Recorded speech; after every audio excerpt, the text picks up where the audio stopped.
Hey everyone, and welcome to today's Explainer. I am so pumped you're here because today we are diving into a seriously funny, totally cartoonish family situation. We are talking sibling drama, folks. We're going to explore this awesome poem by Charles and Mary Lamb called The First Tooth.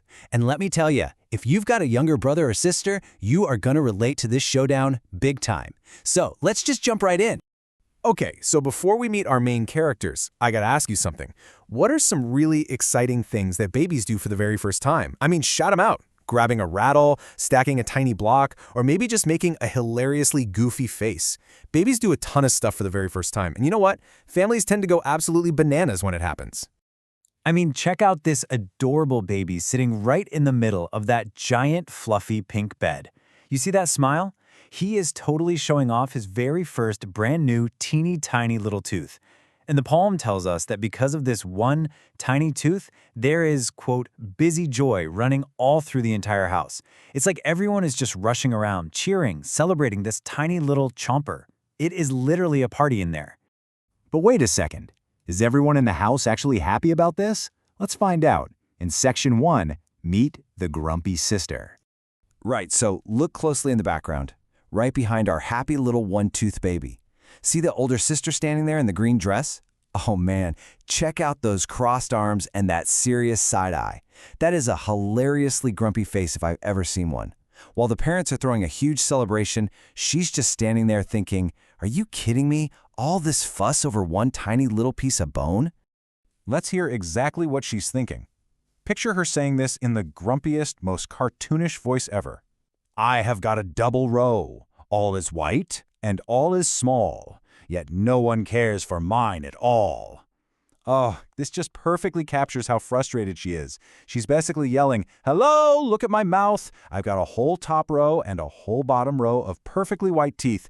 Do I get a party for my teeth? Nope, nobody cares at all. Yep, we've got a classic sibling rivalry on our hands. Moving on to Section 2, big skills versus tiny milestones. Ding, ding, ding! Round 1. So the big sister points out that she has an amazing, complete double row of perfectly white teeth. And the baby? Well, he has exactly one solitary little tooth. If you're keeping score, that's definitely advantage sister, right? But nope, the crowd goes absolutely wild for the baby.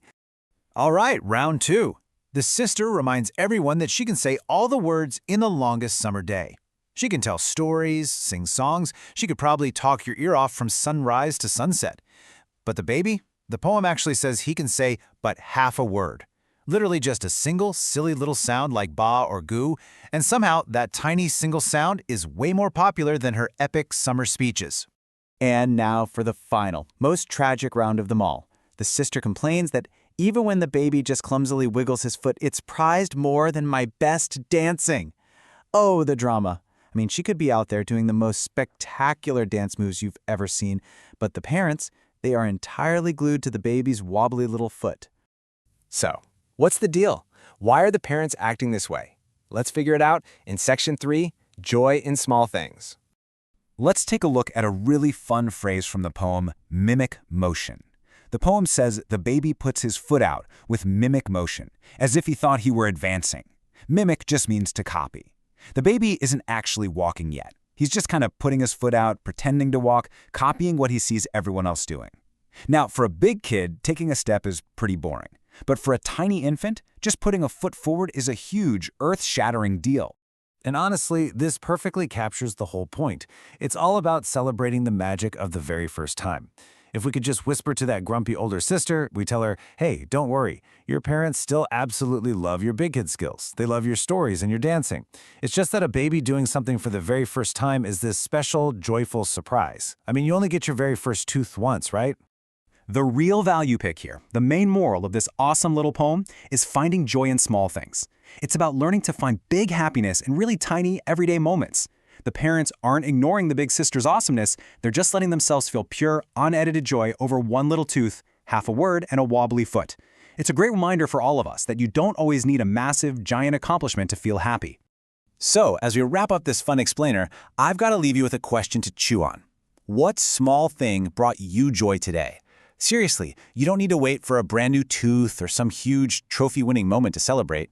Will you notice those tiny little joys today, or are you going to cross your arms and pout like our grumpy sister? Keep your eyes wide open for the little things, guys. Thanks so much for hanging out with me today, and I'll catch you on the next one.